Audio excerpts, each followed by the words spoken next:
விவசாய நிலத்தில் பெட்ரோல் எண்ணெய் பைப்லைன் கொண்டு செல்வதற்கு எதிர்ப்பு தெரிவித்து கோவை மாவட்டம் சூலூர் வட்டாட்சியர் அலுவலகத்தை விவசாயிகள் முற்றுகையிட்டனர். இருகூரில் இருந்து பெங்களூரு வரை எண்ணெய் குழாய்கள் அமைக்கும் பணியை பாரத் பெட்ரோலியம் நிறுவனம் மேற்கொண்டு வருகிறது. 74 கிலோமீட்டர் வரை இந்த எண்ணெய் பைப்லைன் பதிக்கப்பட உள்ளது. இதற்கு அப்பகுதி விவசாயிகள் தொடர்ந்து எதிர்ப்பு தெரிவித்து போராட்டத்தில் ஈடுபட்டனர். இதையடுத்து சூலூர் வட்டாட்சியர் அலுவலகத்தில் கோட்டாட்சியர் தலைமையில் பேச்சுவார்த்தை நடைபெற்றது.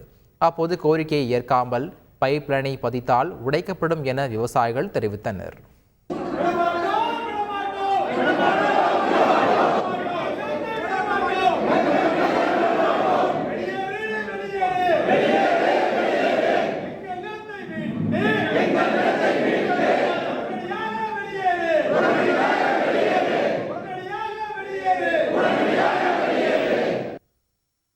பேச்சுவார்த்தை நடைபெற்றது.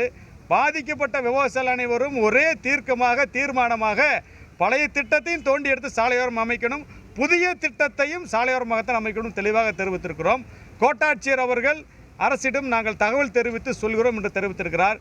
எந்த சூழ்நிலை வந்தாலும் எங்கள் நிலத்தை நாங்கள் விடவே மாட்டோம் என்பதை உறுதிபட இன்றைய கூட்டத்தின் வாயிலாக நாங்கள் தெரிவித்துக் கொள்கிறோம். செய்திகளை உடனுக்குடன் தெரிந்து கொள்ள உடனே சப்ஸ்கிரைப் பண்ணுங்க.